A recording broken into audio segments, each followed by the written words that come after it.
Showtime, bro. Let's do it. Let's do it. Welcome back, everybody, to another episode of 305 Takes. And as always, it is another Football Friday here at 305 Takes. Me and Angel are going to be dissecting every game that we have this weekend for the NFL's divisional playoff matchups.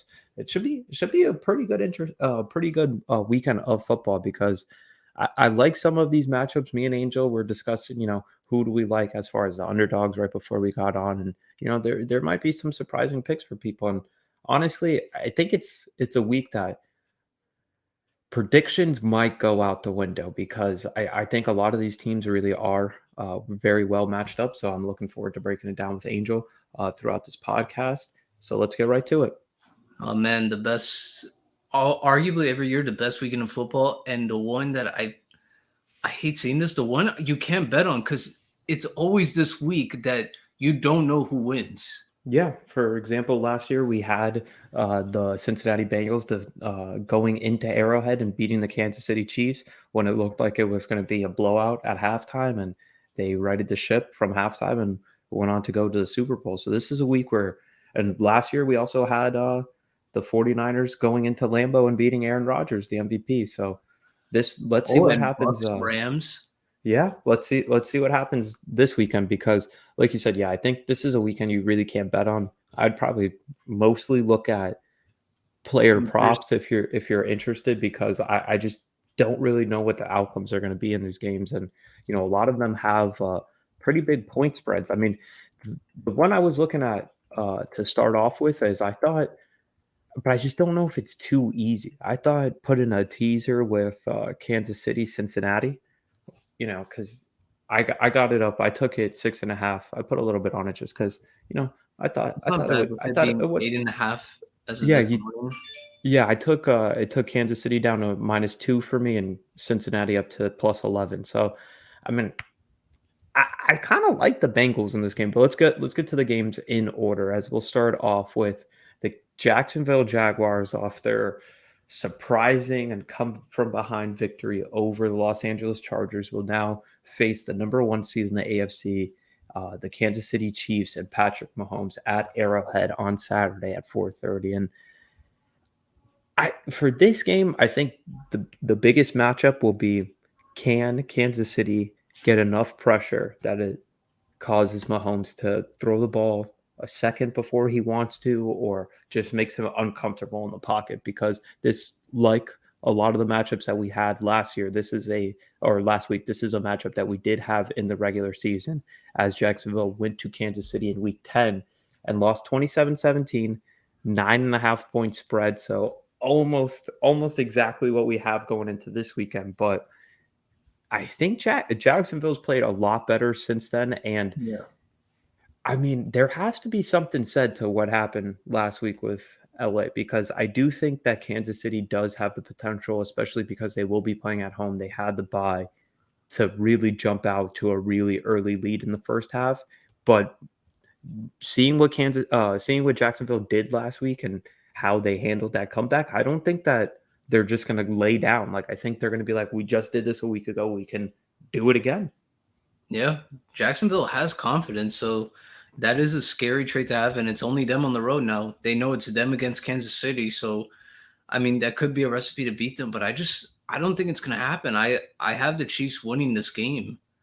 I mean, mainly for a simple fact, it is my Super Bowl pick, so I'm going to ride with my Super Bowl picks to go all the way to the end. But it is going to be a different team now because Jacksonville has played much, much better since week 10. And hopefully this time, at least, maybe when they cause some turnovers from the Chiefs, they can get more than just a field goal because I think they caused 3 turnovers in that game against the Chiefs, and they only come out with a field goal, which hurt them a lot. If they could at least got maybe 10 points, that definitely would have helped, and it wouldn't have been a 10-point game. It would have been a one-possession game the whole time. But I also think now Kansas City knows, like, hey, these guys, they are almost the comeback kings. Obviously, that title belonged to the Vikings this year because of all those fourth quarter wins and one-score victories that they had. But I do feel like Kansas City won't take them lightly because right now the, the Jaguars are almost there. They're just probably like a year or two away from truly being Super Bowl contenders because I do feel like they're missing some pieces. But overall, I feel like this should be a solid game. I I don't mind the spread, but if I had to put like I would say a score on it, if I had to say anything, I'm gonna say Chiefs 34, Jags 27. Because I do think the Jags will make it a game. It's mainly in the second half because they have been known to play great football in the second half. But I feel like the Chiefs will also be scoring back and forth in the second half as well. Yeah, and so just some stats for this Jacksonville defense that was really on a tear the last 5 games of the season. So they forced 11 turnovers and led the league in pressures with 114 over the last 5 regular season games. They allowed only 315 of total yards and 15 points per game over that 5 game stretch. And then last week, they were able to sack Justin Herbert 3 times, and they got a hit on him 10 different times as he dropped back to pass. The only problem is the first week, the first time they matched up against Kansas City, they weren't able to do very much of anything. They got quarterback hits on Mahomes 4 times, 0 sacks, and he completed 26 of 35 passes for 331 yards and 4 touchdowns. Yeah. So that is tough when you look back at it, but just based on how they're playing, and I honestly think like they're at the point where it's like, why not us? Like it's just like, all right, no one's really picking us to win. We were down. Our quarterback threw 4 interceptions in the first half last week, and we still came back to win. Obviously, that one was at home, and this game will be on the road. But I mean, this is a Chiefs team that is led by Andy Reid, and Andy Reid, for as great of an offensive mind as he is, and he's really put together some of the best offenses that we've seen over his, tenure as a coach. But there are some bad playoff losses on his resume, and as the number one overall seed too. So Yeah. His teams get that off with slow starts.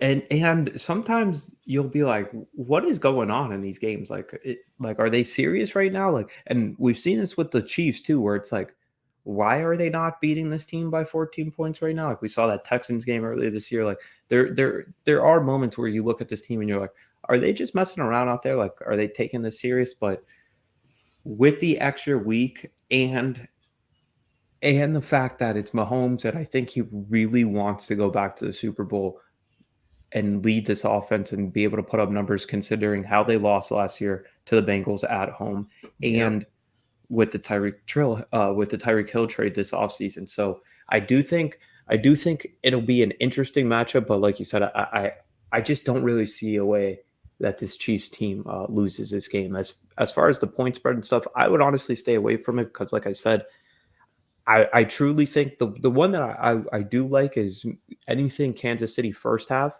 I would take because I really do think that they're probably going to jump out ahead early. But like I said, for overall point spread for that game, I would stay away from because I think why would Jacksonville, kind of lay down?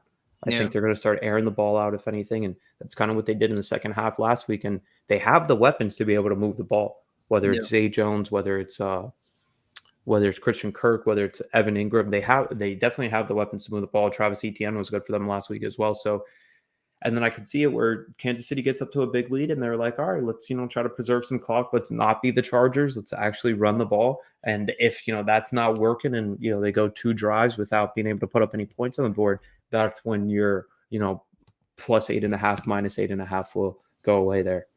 Well, I mean, they do have the backs. Pacheco is bloated good. And then they also have McKinnon. I like any prop bet of McKinnon anytime touchdown. I would take that because he's been a real big vocal point in the offense.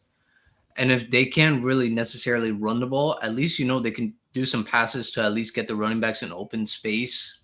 So that way they can try to get that first down. So I do think the Chiefs can control this game, but it's like you said, it comes down to the Chiefs not getting to such a slow start. To me, if the Chiefs don't get to a slow start, they should win this game by 10 points. They should win because they're just that good. And it's nothing against Jacksonville. I just feel like they're a year or two away.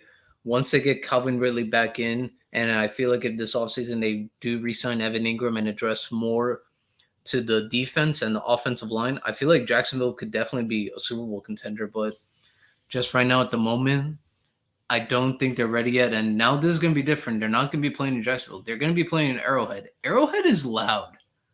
It's going to be loud. Obviously, they're going to go to silent count.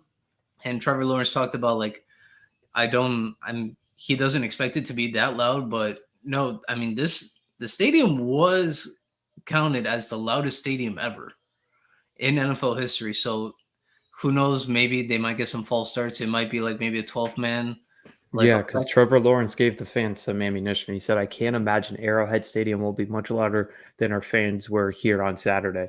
But Which, honestly, yeah, like I don't blame him because he was like supporting his fans, like he's yeah, supporting his fan base. Cool. But also that's gonna trigger some fans like in the yeah, wrong way. But it's also yeah, like you said, it's just ammo for them to use. yeah. And the only other thing is that we have to remember this game is going to be played on a Saturday, and Trevor Lawrence is the quarterback. That's Yep. that's the only thing we have to remember because Trevor Lawrence has the undefeated streak going back to high school and in college, and last week's game was on a Saturday as well. So I mean, maybe he pulls another rabbit out of the hat because he Oh really man. needed that last week. But here He we are does, my with Super Trevor Bowl pick Lawrence is playing on done. another Saturday. Yeah, bro. If he does that, my Super Bowl pick is done. I'll be like, oh man, nope. There goes my Super Bowl winner. But And I'm it would be hoping for a good incredible if the game. Jaguars returned to the AFC Championship after being there just a few years ago. And imagine how much praise Doug Peterson's going to get for taking on this job and how the development he helped with Trevor Lawrence. That's going Yeah. to put him up there in terms of like coaching ranks. Oh, 100%, 100%. And the fact that I mean, he's had some crazy playoff wins Yeah. now that we've had time to digest his career. And I mean, he won a Super Bowl over Belichick and Brady He had a good game with a against backup quarterback. yep, the game against Atlanta in the playoff game. Atlanta almost won that game, and they squeaked out with the win, but they got that win.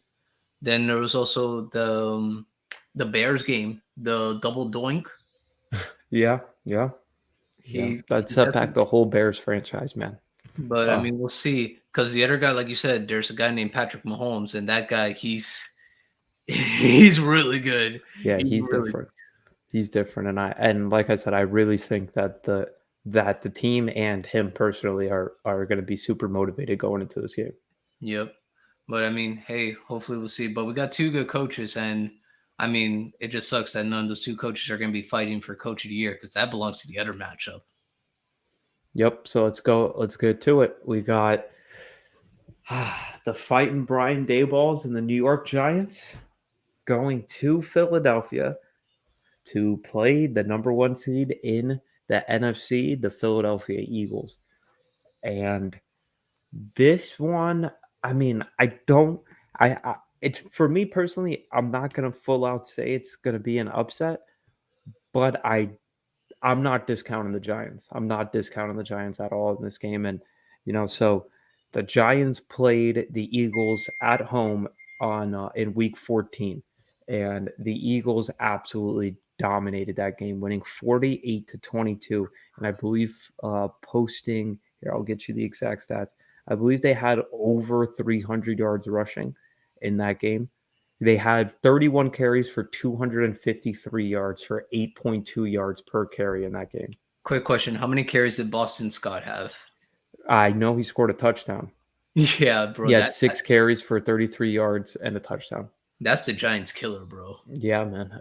A touchdown, I believe, in 5 straight games against them. But see, this is where I am questionable. So their second matchup was the last week of the season. It was week 18. And the Giants were already basically locked into a playoff spot, and they didn't play really any of their starters. And surprisingly, they They only hung lost by in with the 6. Eagles.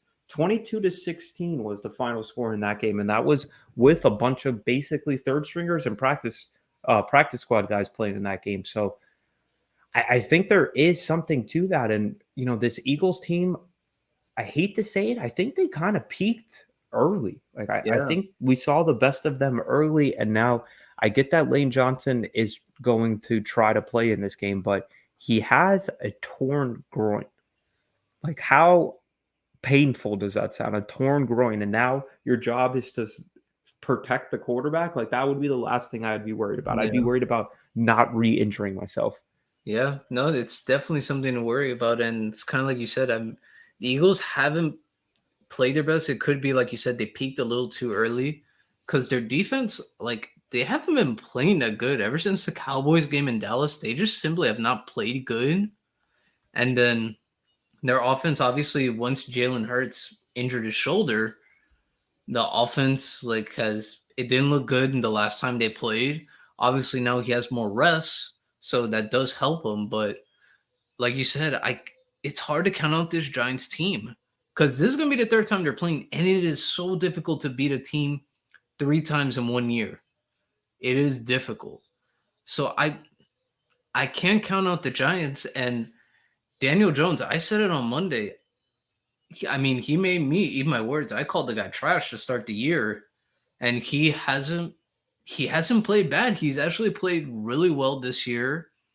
I mean, he has over 700 yards rushing. That's incredible for a quarterback. And in the game against the Vikings, we could arguably say out of his whole career, that's his best game. His best game, and they're riding hot. They have confidence. But man, I just feel like at the end of the day, this might come back down to talent. Because in the playoffs, it's obviously anything can happen on any given Saturday or Sunday whenever teams play. But sometimes it still comes down to who has the better team. And I mean, man, if I had to put a score, 28-24 Eagles. That's what I'll go with. I feel like the Giants will keep it a close game, but I just feel they're gonna take a field goal in one drive that they should have gone for a touchdown, and that will be the difference in the game. That will be to me because I like the Giants. I feel like they are great at running the football, passing the ball. I do have to take last week's game with a little bit of grain of salt for the simple fact it is the Vikings, and the Vikings are just simply not good on defense. They're just they're But I do bad. think you can pass on this Philadelphia defense. I don't I, know, man. James Bradbury and Darius Slay have had very good years. I understand they've been like not great the past couple of games, but we still have to go like, hey, those are what wide receiver do we have that generally could beat them one on one? I do get that. I do get that. But when we look at um, the season stats for this year, so in that game, the second game against Dallas with Dak and Gardner Minshew playing in that game, Dak went 27 to 35, 347 yards, three touchdowns, one interception. Um, in the game against the Titans earlier in the season, they gave up that big play to Trayvon Burks, which I mean they obviously smacked him in the end zone, and that kind of changed the whole projection of that game in that one. But Tannehill had a decent game in that one. We saw in that Although the Monday same night game team, against the Packers where they were giving up some chunk plays in that one too. So I do think you can pass on this Philadelphia defense. I just my concern would be if I was a Giants fan, are they going to be able to block for Daniel Jones? That yeah, that would be my biggest concern because it's if they're gonna be, not able to block for him, then it's gonna be tough. It's it's gonna be going tough. to be tough. But I have to say, I mean, Saquon's been on a stretch so far. Been Over amazing. literally since that last Eagles lost, not the last week, but the week after that, he's been averaging 13.3 carries in the 4 games since that stretch, and has been averaging 5.3 yards per carry, and has gotten more involved in the pass catching game. 20 catches for 136 yards. So I do get you about the lack of talent in the Giants wide receiver room, but I mean, guys like Isaiah Hodgins, he stepped up last week. I get it that it's not the best Viking secondary, but they have guys that are going to make plays, and I think Dayball is a really really good coach, and he's going to be able to scheme up getting guys open. And I just think this Giants team is kind of cooking with fire right now. I mean, even Kenny Galladay, who's been, you know, talked Oh about yeah, all the block. year, but yeah, the huge bust of a contract, but he threw an absolutely mean block after basically being benched and sent off into purgatory. He's still involved, and I just think this whole team, even Darius Slayton, he had that big drop at the end that pretty much would have put the game on ice. Dayball was the first one to go up to him and tell him not to worry about it, that they got him. And I just, and when you look at how that defensive line played last week, with Dexter Lawrence. They got Darius Leonard back, Mm-hmm. and they got Thibodeau on the outside. And now you're dealing with, I get it's a really good Eagles offensive line, but you're dealing with a banged up Lane Johnson. And do we know if Hurts is 100%? Yeah, no, if I'm the Giants defensive line, Kayvon Thibodeau, Leonard Williams, Dexter Lawrence, like my concern would just be don't let Jalen Hurts fall. Just keep hitting him. Every time he gets to someone else come and just hit him and keep hitting him and keep hitting him. But I also feel like that will be key for Jalen Hurts too. I feel like the first play of the game, Jalen Hurts has to get hit and kind of show that, yeah, I am healthy to, maybe kind of put somewhat of a scare or like put into the Giants like it's game on. I feel like that can help definitely morale for the Eagles. But man, it should be a solid game. I'm not gonna say it's gonna be like the best game of the weekend because I think we both kind of agree. The next game we talk about will be the best game of the weekend.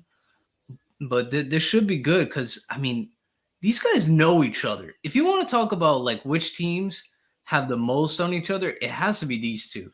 The Eagles and the Giants, same division. You've already played each other twice this year. You play twice against each other every year. You have to always see each other, play each other. You know each other's strengths. You know each other's weaknesses. And obviously now the Giants are a different team than the first time they met this year in MetLife, and a little bit different since the last game of the season. So I do feel like it should be there, but I mean, I don't like saying this for Giants because I understand it's a cool story and a lot of people are going to make comparisons to them to the '07 team. But I just don't know. The '07 team, at least they had like weapons. They had Plaxico Burress. They had an Amani Toomer. They had a Steve Smith, not Steve Smith Sr., Steve Smith, who out of USC, who was a very good possession receiver. Like I think, like what 2 seasons had over 100 catches for 2 seasons. So it shows that he was great with the football. And then you had a future Hall of Fame quarterback in Eli Manning, and you had running backs of Ahmad Bradshaw, Brandon Jacobs. So there was weapons there to at least help Eli. At least with Daniel Jones, he does have Saquon, and some guys have stepped up. So I am curious to see, but right now, I don't like doing this to them because I think it's a cool story for them. But I think the Eagles will end the Giants season this weekend. We'll see. We'll see. I'm not too confident in it. I mean, if you absolutely made me pick, I'm gonna go Eagles just because number one seed, they are playing at home. I do think overall It they does have more help a bit. talent. Yeah, and I think overall they are the more talented team, but I just think this Giants team, one is really tough. They are, Two, they man. have They are a tough as really, nails. really good coach. And three, I just think a lot of the momentum is on their side. Like a Yeah. lot of the momentum. That They're game against the Vikings was huge for their momentum to go into Philadelphia. and they're getting a lot of their guys back. I mean, Dexter Lawrence had been out the last couple of weeks, or not Dexter Lawrence. Leonard Williams. Leonard Williams had been out the last couple of weeks. Dory Jackson had been out the last couple of weeks. He had a great game against Justin Jefferson. They got Xavier McKinney back, their safety. So They're getting I healthy at the right time. yeah, that it just adds to the momentum I think that they have collectively as a team with the guys that they're getting back who are key contributors and honestly some of their best players on defense. So I really do like this game. I'm glad it's on Saturday night so we can kind of know going into the weekend. But I it really wouldn't surprise me if the Giants pull it off. And I can't believe I'm saying that because I thought with Daniel Jones, there was no first off, I didn't think Daniel Jones could lead the team to the playoffs. That's the first thing I got wrong. And even if he led the team to the playoffs, I thought it would have been a situation where maybe he's throwing the ball 12 times a game. But that after last week, that's not what happened. He absolutely balled. So I have to give this organization a lot of credit. They proved me wrong in a lot of ways. And honestly, I'm not counting them out for this one. Yeah, we can't count him out. Brian Dable has proved something, and I think it kind of locked. I thought last week locked for sure coach of the year because, bro, Daniel Jones was awesome in that game. Like, he was awesome. He had over 100, like 80 yards rushing, had over 300 yards passing. Hodgins was good. Saquon Barkley had a very good game, and like you said, they shut down Justin Jefferson, which is like this guy was on a tear Yeah. for a long time. But It should. It's gonna be a Yeah, solid held game, him. He still got 7 catches, but for only 47 yards. and 5 of those catches came in the first drive. I think any Giants fan would have signed up for that stat line before the Yeah, game if he would have told them that's what it was going to be. man. So, but you gotta love it. And it's kind of crazy. A divisional matchup in the divisional round of the playoffs. And it's crazy that we've gotten so many repeat matchups Yeah, just in this playoff stretch alone. and it's gonna That's the part that continue. trips me out is that even the Jaguars Chiefs game, like that's just a random, not same division, nothing, just two AFC teams, and now they're playing in the divisional round. It honestly has tripped me out a little bit. But we can go ahead and move on to our next topic. But before we do, we'd like to give a shout out to our presenting sponsor, E2G Sports, as they take care of everything behind the scenes for us on the podcast over here at 305 Takes. We've been working with them throughout this football season. So we're always grateful for everything that they do for us behind the scenes and putting together the show. E2G Sports has you covered at e2gsports.com for any additional sporting news that you are looking for, as they have you covered on NBA, MLB, NFL news that you are looking for more coverage outside of this podcast. So head over to E2G Sports for any additional sporting news. But Angel, let's get back to our regularly scheduled programming and let's move on to our Sunday games. And so we have the Cincinnati Bengals traveling to the Buffalo Bills. And let's just get the elephant out of the room as we start. This was the matchup we were supposed to have week 17. And then the Damar Hamlin situation happened. The game was suspended at a score of 7-3, with the Bengals scoring an opening drive touchdown and the Bills coming back, getting down to the red zone, settling for a field goal. And then the Hamlin situation happened. The game was suspended, ultimately canceled altogether, leading to this matchup, which I'm still kind of confused how the Bengals are 13-4 and the Bills are 13-3, and the game that could have given the Bills their fourth loss was suspended, and only next Yeah, week's game is the one that's going to be played in a dome. I If I think it was because maybe they looked at their division records. They probably looked at Buffalo's division record. They were like, okay, Buffalo has a better record against their own division than Cincinnati. So I think that's what gave them that 2 seed. But is that even true? I'm not sure because I know Because they the lost Bills it. lost to the Dolphins, they They beat the they Patriots lost one game twice, to the Jets. and they lost one to the So Jets. they Here I went have 4-2. okay, and the No, my bad. Bengals. They went the one win against the Jets, one win against the Dolphins, 2 wins against so they went 4-2. And then the Bengals, they lost to the Steelers. So that's one loss. They lost to the And Ravens. they lost to the Ravens once. They lost to the Browns. So yeah, 3 wins. Yeah, yeah, Yeah, 3 yeah. wins they didn't get. So yeah, so I I guess mean, that makes sense. But yeah, if I was a Bengals supporter, I'd be a little peeved off about that. I mean, it is hard to kind of put it all into context when you consider we were all very concerned for the safety of a yeah, player leaving a that game. human's So life was in danger. yeah, there was things more important than that at the moment. But this is basically the same script for the Cincinnati Bengals as we saw last year, and Yep. and me and Angel were talking about it. It's kind of crazy how the Bengals went into this offseason and they were like, Joe Burrow really got hit a lot on the way to the Super Bowl run, huh? We should probably do something about fixing this offensive line. Oh, our whole left side of our offensive line is out going into our first playoff matchup. Oh, we just lost Jonah Williams in the first half of that matchup too.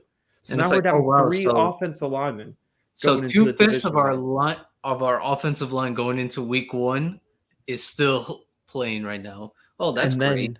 then you look on the flip side, the Bills were like, okay, we have a Super Bowl window.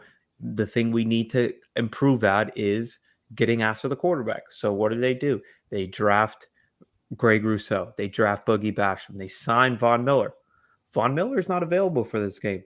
Greg Rousseau's the only pass rusher that they have out of all 4 of their starting defensive linemen that even ranks in the top 15 of pass rusher win weight. So it's not like they're dominant on that side either, which makes me think this might be the game with the upset.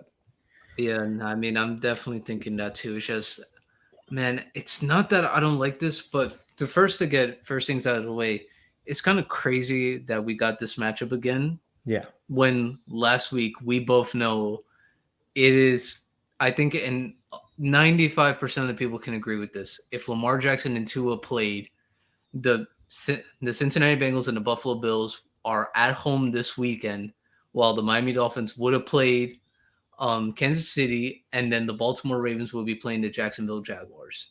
That would have been the playoffs if two quarterbacks were healthy enough to play in those games. But that's a part. But to go back to the regular game now with the Bills and the Bengals, they kind of have unfinished business to settle in a sense. And man, I really want to pick the Bengals in this because I do not like the way how the Bills have been playing the last month or so, and especially last week against the Dolphins. Nothing against the Dolphins and Skylar Thompson, but Skylar Thompson was not good in any other game.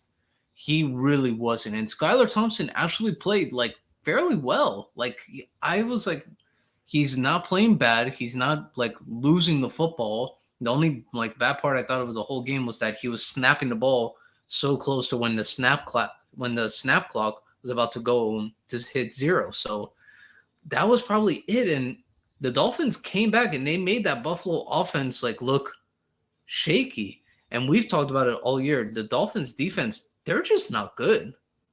They were not good after being so good for a 2 year stretch. So, but I feel like with the motivation, and I, I feel like maybe DeMar Hamlin might be at the game, and that would give the Bills the motivation they need to win.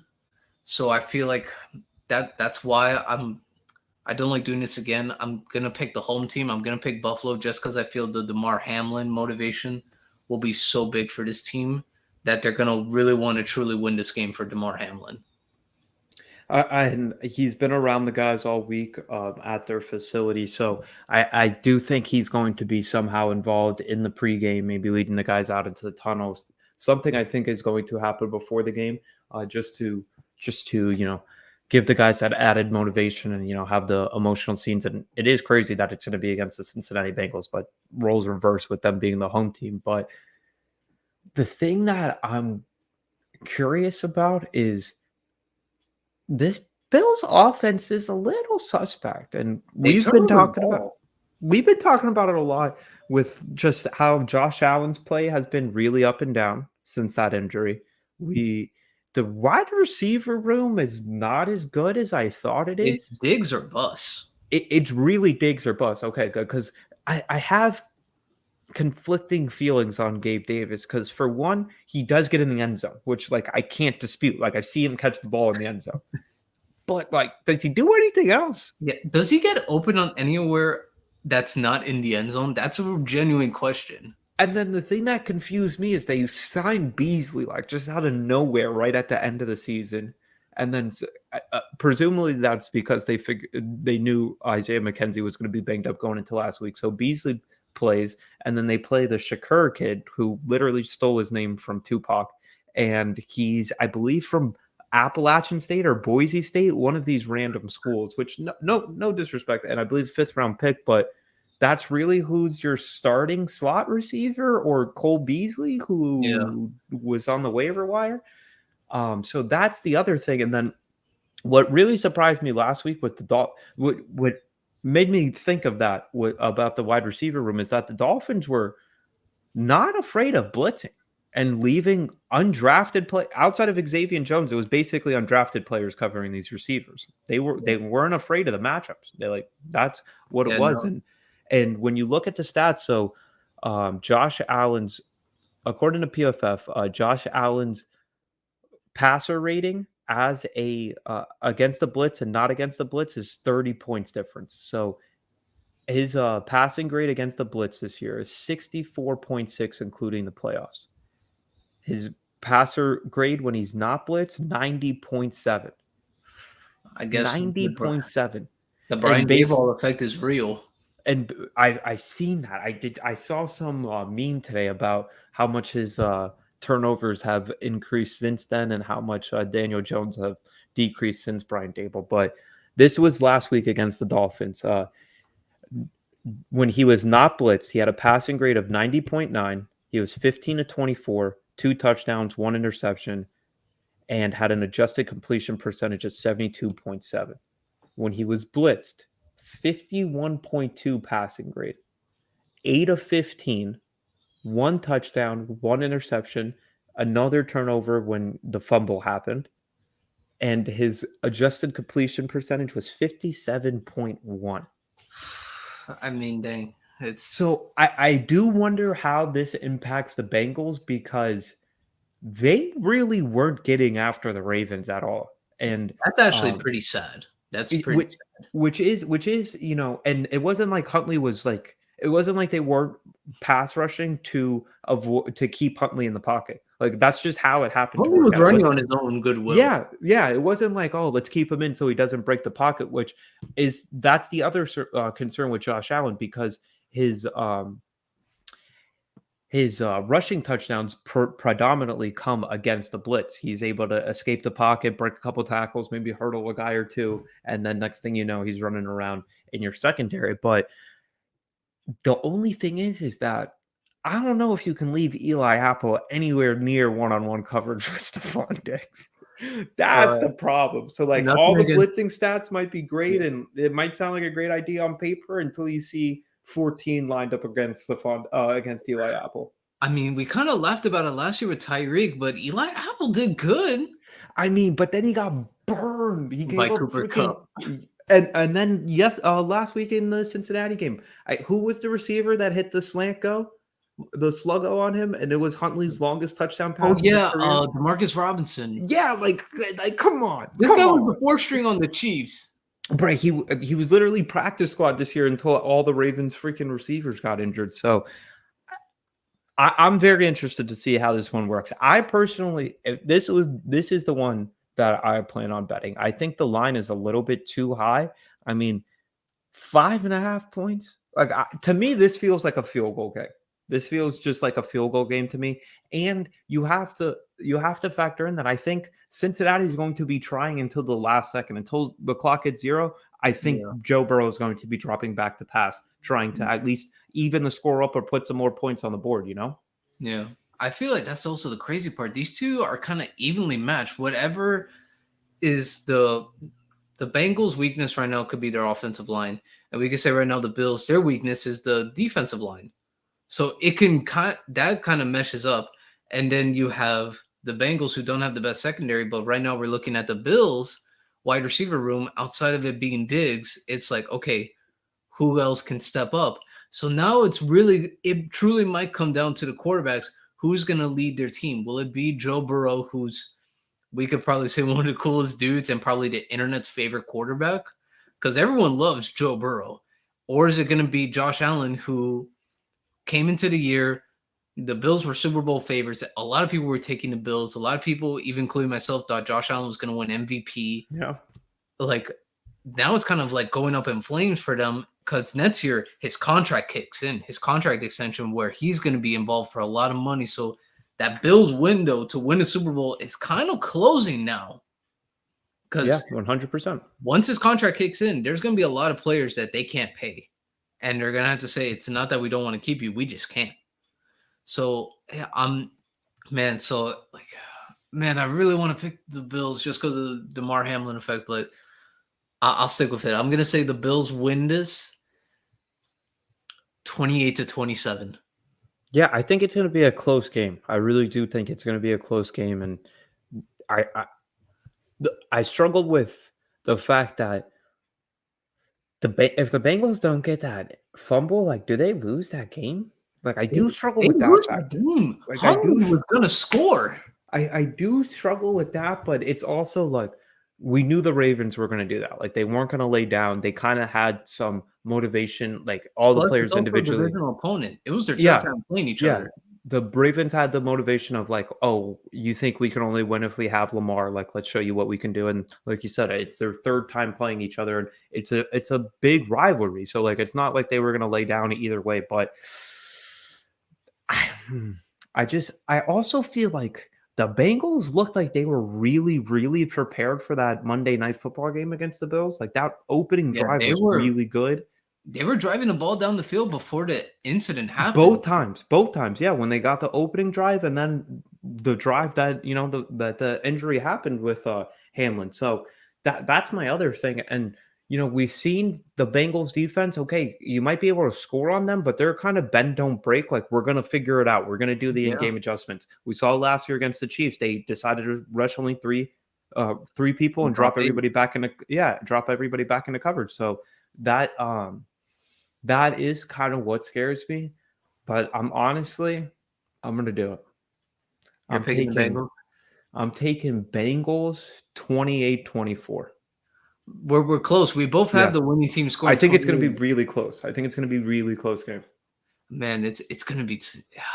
This has to be the best game of the week, and I feel like the only bad part if Cincinnati wins this game, they basically go to Arrowhead to play the Chiefs in the AFC Championship game. If the Chiefs win that game, and then if the Chiefs win, like again, the Chiefs win their game and Buffalo wins, now they go to Atlanta. They go to Atlanta for basically a And neutral that's gonna site. be crazy. That's just AFC. gonna be crazy. It's gonna You be like know what? 100-100. I really wanted the neutral site. I wanted to be the Raiders stadium.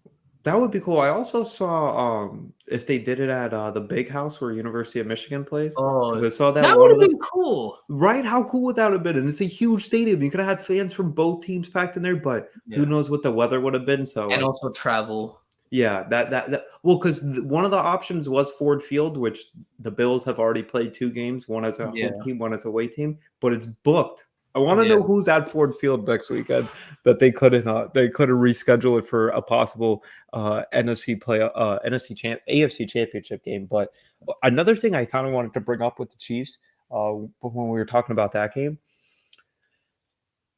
outside of the motivation of like, all right, I want to still have a good offense without Tyreek Hill, like the Chiefs kind of have to figure out what's going to go on here, because we had the dynasties. There's previous Pittsburgh Steelers dynasties, Dallas Cowboys dynasties, San Francisco 49ers dynasties. Most recently, we had the the Patriots. the Patriots dynasty with Brady. But right now, with the Chiefs, we're at 2 appearances, 1 win, and a coach that has had a history of, you could say, he chokes sometimes in big games. So that's just something I have in the back of my mind. If they lose this one, what does this mean for the future of what we thought at one time could have been a dynasty? Just something to ponder as we move forward and when we see the results of this Chiefs game. But now that we have our final scores and we've discussed the Bengals versus the Bills, let's move on to the last game that we have this weekend. And it's a game that features 2 of the marquee franchises in the NFL, teams that have a huge, huge, huge playoff resume against one of each other. One of the biggest playoff moments ever, the catch with Dwight Clark in the back of the end zone, was the 49ers defeating the Cowboys at home, which is basically the matchup we have this week with Dallas traveling to San Francisco. And I mean, I just hate to do it. I feel like this basically just comes down to, do we think Purdy is going to, is he going to shit the Yeah, bed? I, Like, I'm is this where the clock hits zero on? no the magic for Purdy, Yeah. but I will. I wanted to say this. You saw the whole game, right, between Seattle and San Francisco. Yeah. Didn't you kind of notice in the first half, Brock Purdy was taking all these chances, and it was just not panning out? I don't think he was good in the first half. Yeah, he I don't wasn't think he was good. good at And all. then in No. the second half, I want everyone to notice this. We all know how great of a play caller Kyle Shanahan is. I truly believe he dummied down the playbook so that way Brock Purdy's like, no, you have to throw to this guy.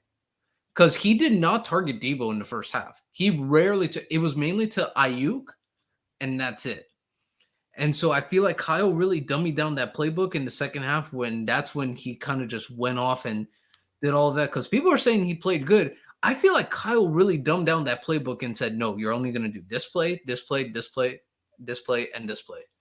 And that's what I felt happened because Seattle played way better than them in the first half. And Geno Smith, we can say, was the better quarterback for the first half. And obviously, the second half, the 49ers defense did amped up the pressure and they really got after him. So that's just to me. But Man, what's the worst part? Last year we even talked about it going into the game of 49ers Cowboys. We both picked the 49ers to win that game last year.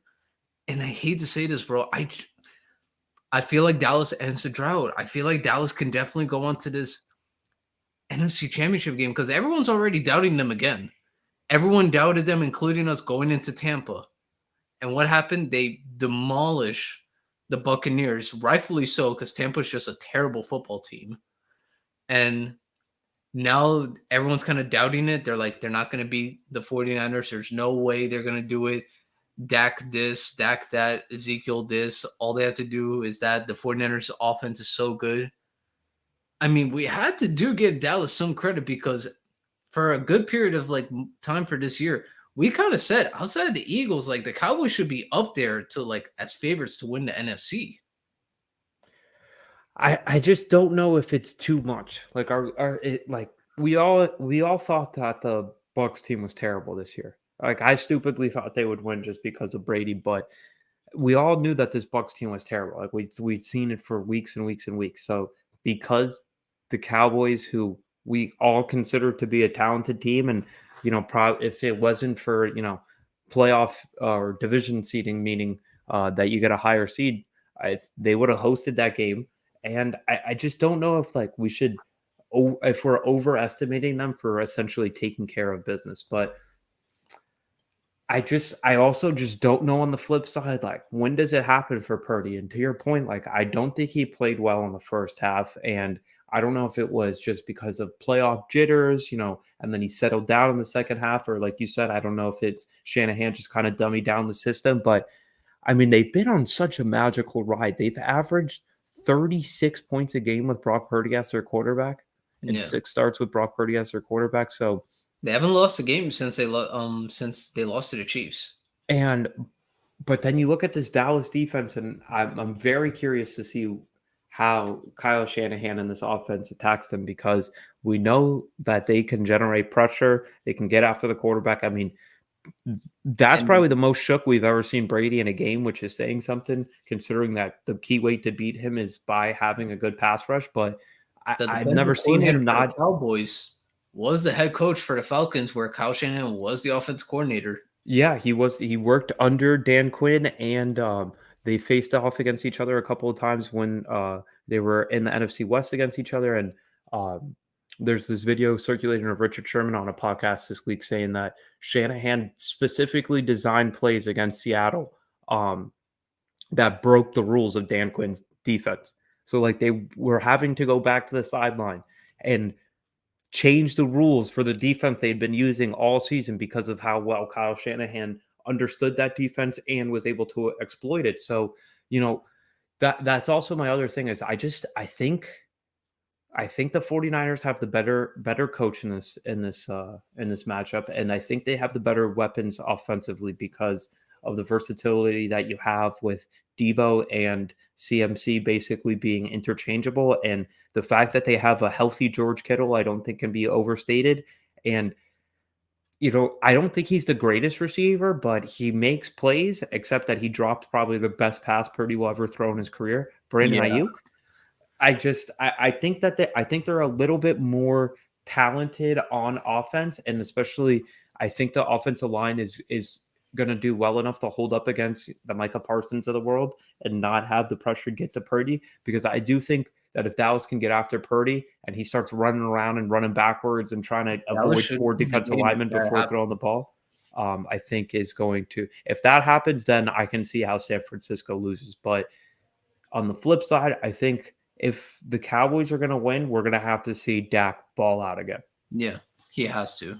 Like, because bro, Nick Bosa, who like I could make the argument if the MVP is not a quarterback driven award, I honestly would vote for Nick Bosa as MVP. Or even Parsons. You have two guys that you Yeah, can make an argument for. yeah. So I mean, it's quite insane the amount of talent that's on this field because you have a lot of good players on both sides of the ball for both teams. The only question would be special teams. Is Brett Maher gonna puke all over the field like he did? And then with the How Cowboys signing crazy. their kicker, Yeah. so oh man, we'll see. But if you had to put a score on it, what do you got?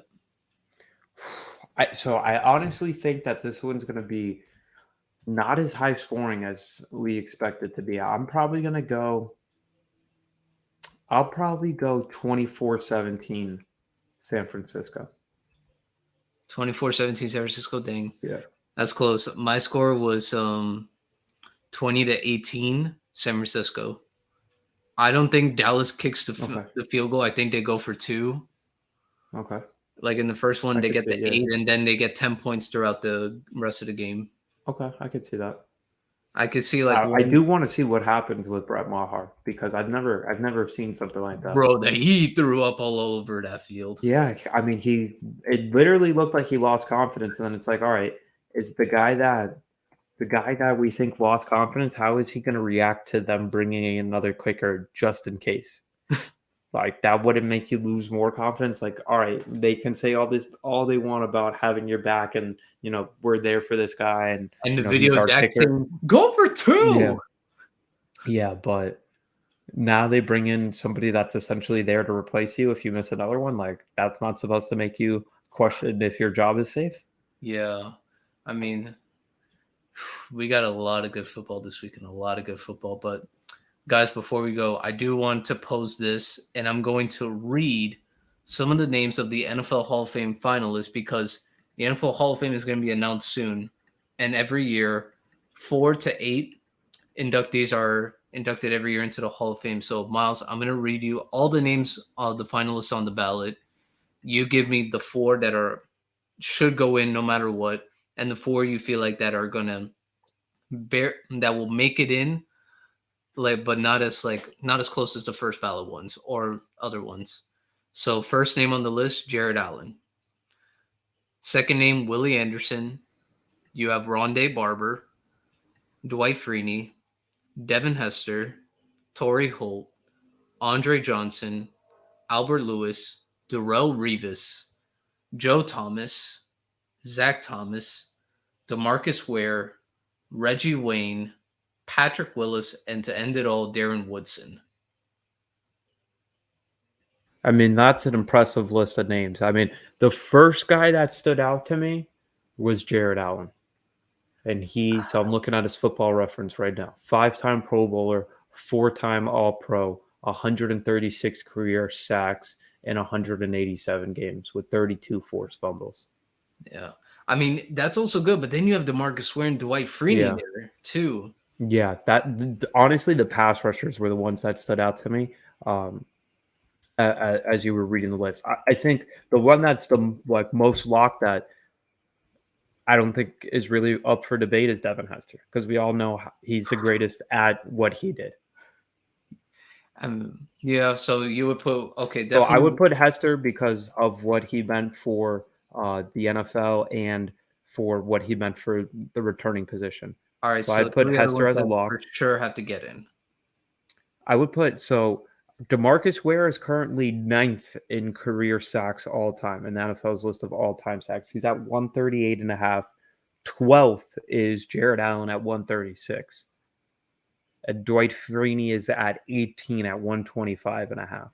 So I'd honestly go Hester, DeMarcus Ware, Jared Allen, and then I got to think about it between Reggie Wayne. I mean, I really want to say Zach Thomas because he is a Dolphins guy. I don't know. Reggie Wayne, only 1-time All-Pro, 6-time Pro Bowler. Oh, I forgot about Revis. Yeah, Revis is the last one for sure. For sure. Because I was about to say, bro, I was about to put Revis automatic. But I would say my 4, I got to go Revis, Hester. Yeah, and I'm doing this one just for simple fact. This guy's been on the ballot long enough. Please put him in. Torrey Holt. Torrey Holt, for in an age where running the football was the priority, he put up crazy numbers as a receiver. So he deserves to get in. But only 1-time All-Pro, but 1-time Super Bowl champ as well. He's got a very similar case as Reggie Wayne. Yeah. 13,000 career yards. I mean, he was part of the greatest show on turf that featured him, Isaac Bruce, Marshall Faulk, Kurt Warner. There was a lot of football to go around. So I would say I would put Revis, Hester, Torrey Holt, and last for my guaranteed, I would put DeMarcus Ware. because I saw DeMarcus Ware his whole career. That dude was awesome. Was a beast. And even towards the end of his career, when he went to Yeah, Denver, he was still amazing. yeah, Still amazing. he basically trained Von Miller to be better, which is Yeah. crazy. And it's like, okay, cool, thanks, man. Like you really helped the NFL a lot, especially quarterbacks. Great job. Yeah. And then now for the four that like might get in, man, that's where I'm gonna say Joe Thomas because Joe Thomas was an incredible offensive lineman. And then I Yeah. would generally go Zach Thomas because Zach Thomas has been on that. He's been waiting for a while. Yeah, he has been. So I Yeah, would Joe put Thomas, just for the people that aren't aware, 10-time Pro Bowler, 6-time All Pro, was a part of the All 2010 team, All yeah, 2010s. yeah, like so I would put Joe Thomas, Zach Thomas, then I'll put Dwight Freeney, and then last one, I'll go Andre Johnson. Yeah, I didn't know this. Andre Johnson is Andre Johnson is 10th all time in career receptions at 1,070. Yeah, so His stats are very similar to Torrey Holt. So here, let me just pull up Reggie Wayne. He's 6-time Pro Bowler, 1-time All Pro, 1-time Super Bowl champ. Torrey Holt is 7-time Pro Bowler, 1-time All Pro, 1-time Super Bowl champ. wait, Andre Torrey Holt Johnson won a Super Bowl yeah, with with the Colts, who? Oh the over Hester. no, that's Reggie Wayne. Andre Johnson, yeah, he was. Oh, I'm completely tripping here. So Andre Johnson's career numbers are 7-time Pro Bowler, 2-time All Pro. Yeah, no Super Bowl, but he is 1,062 receptions, 14,185 yards for his career, and 70 touchdowns. Torrey Holt is 920 receptions, 13,000 yards, and 74 touchdowns. Very similar. Yeah, super similar. So I would go Andre Johnson, Torrey Holt. And because Andre Johnson also never had a quarterback until the end. Never had a quarterback. So like Matt Schaub is the best quarterback the guy ever had. So that would be my four that I think that will get in. I think should get in, but it'll be barely. Joe Thomas, Zach Thomas, Andre Johnson. Yeah, Joe Thomas, Zach Thomas, and I'll go Dwight. I don't know if I said Dwight Freeney. Yeah, Dwight Freeney is a lock. Yeah, and I'll go Dwight Freeney. Yeah, I think so too.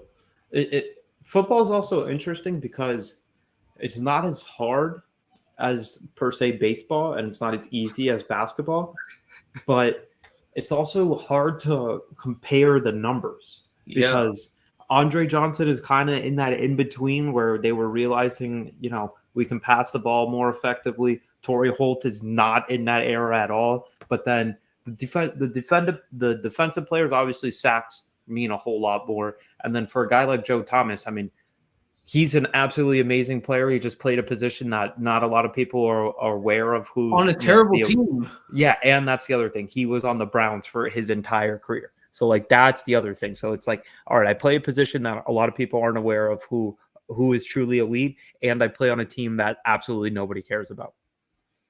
Man, so yeah, I would say my Hall of Fame finalists, if I had to go 8, it would be Hester, Revis, DeMarcus Ware, Torrey Holt, Joe Thomas, Zach Thomas, DeMarcus Ware, and Andre Johnson.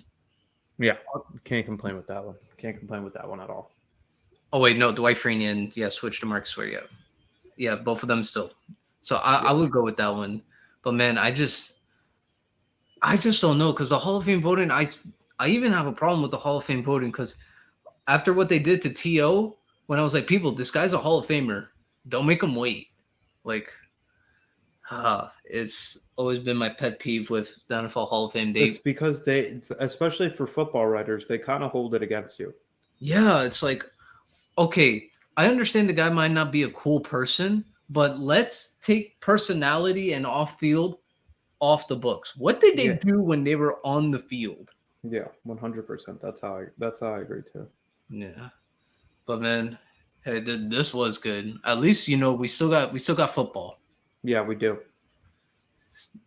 Still got football, but Guys, this was awesome.